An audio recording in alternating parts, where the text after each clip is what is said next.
నమస్కారం. ఈరోజు ప్రశ్న యూట్యూబ్లో ఒకరు ఉంచారు. ఏ ధ్యాన పద్ధతి పాటించాలి? మీరు చేస్తున్న ధ్యాన పద్ధతి శక్తివంతమైనదా, లేకుంటే ఇతర ధ్యాన పద్ధతులు ఇంకా ఏమైనా శక్తివంతమైనవి ఉన్నాయి? ఎలా మనం కనుక్కోవాలి ఏ ధ్యాన పద్ధతి పాటించాలి, లేదా ఏది శక్తివంతమైనది అని?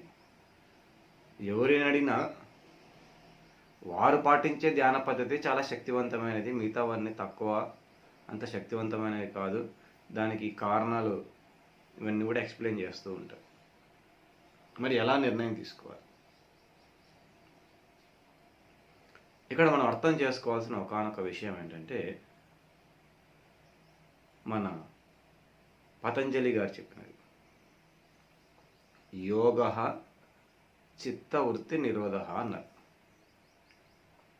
యోగము అంటే ధ్యానము అన్నది చిత్తవృత్తి నిరోధం కోసము అని, అంటే మన మనసు ఖాళీ చేయడం కోసము అని. ఏ పద్ధతిలో అయితే మనసు ఖాళీ చేయడానికి అవకాశం ఉందో దాన్ని ధ్యానము అంటారు. మనసు ఖాళీ చేస్తేనే అది ధ్యానం. అలా కాకుండా మనసును తిరిగి వాడుతూ, మనసును పక్కన పెట్టకుండా, మనసును కంట్రోల్ చేయడానికి ట్రై చేస్తూ ఏదైనా పద్ధతి ఉంటే అది ధ్యానం కిందకి రాదు, యోగం కిందకి రాదు అన్నది ఆయన చెప్పిన విషయం. మీరు ఏ పద్ధతి చేస్తున్నారో నాకు తెలియదు, ఎవరికి వారు నిర్ణయించుకోవాలి.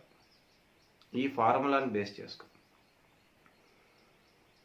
నాకు తెలిసినంత వరకు 164 పద్ధతులు ఉన్నాయి ధ్యాన పద్ధతులు. అందులో చాలా వరకు పద్ధతులు డైరెక్ట్గా గురువు ద్వారానే నేర్చుకోవాల్సి ఉంటుంది. ఎవరైతే హై ఎక్స్పర్ట్ ఒకరు ఉంటారో గురువు, వారి ద్వారా, వారి సమూహంలో ఫిజికల్గా వారిని కలిసి నేర్చుకోవాల్సి ఉంటుంది. ఇతరుల దగ్గర నేర్చుకుంటే దానిలో ఏదైనా తప్పు ఒప్పులు జరిగితే అందులో కొన్ని ఇబ్బందులు ఉంటాయి. కాబట్టి డైరెక్ట్గా ఆ యొక్క ఎక్స్పర్ట్ గురువు దగ్గర నేర్చుకోవాల్సింది. నేను ఫాలో అవుతున్నది 2 పద్ధతులు. ఒకటి ఆనాపానసతి, అది బుద్ధుడు కనిపెట్టి అందరికి చెప్పినది. ప్రస్తుతం మన గురువు గారు బ్రహ్మశ్రీ పత్రిజీ గారు గత ఎన్నో సంవత్సరాలుగా మరి దాన్ని వెలుగులోకి తీసుకొచ్చి అందరికీ పంచుతున్న పద్ధతి ఆనాపానసతి, అంటే శ్వాస మీద ధ్యాస. అతి సులభమైన పద్ధతి, అంటే ఇక్కడ గురువుతో సంబంధం లేదు, ఎవరికైనా ఎవరైనా ఎప్పుడైనా నేర్పించగలిగేది.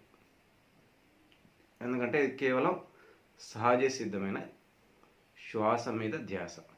ఇందులో ఏ ప్రత్యేకమైన ప్రక్రియలు ఏమీ లేవు. కాబట్టి సులభంగా ఎవరైనా ఎక్కడైనా ఎప్పుడైనా చేయొచ్చు, ఎవరికైనా నేర్పించవచ్చు. అందుకే ఈ పద్ధతిని ఎక్కువగా అందరం కలిసి ప్రచారంలోకి తీసుకురావడం జరుగుతుంది. 2వ పద్ధతి నేను ఫాలో అవుతున్నది, నేను సొంతంగా కనుక్కున్నది, నా యొక్క అనుభవపూర్వకంగా ప్రకృతి ధ్యానం, అంటే ప్రకృతి మెడిటేషన్. అంటే ప్రకృతిని ఎలా గమనిస్తూ, ఆలోచనలన్నీ పక్కన పెట్టి ప్రకృతితో సహజీవనం చేస్తుంటాం. మొక్కలతో, జంతువులతో, పక్షులతో, ఆకాశంతో అలా రిలాక్స్డ్గా అన్నీ పక్కన పెట్టి కంప్లీట్గా మమైకమై ఉంటే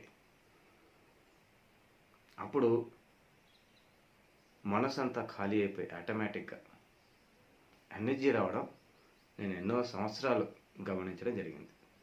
కాబట్టి ఆ పద్ధతిని నేను స్వయంగా అందరికీ చెప్పడం అనేది ఎన్నో సంవత్సరాల నుంచి చేస్తున్నాను.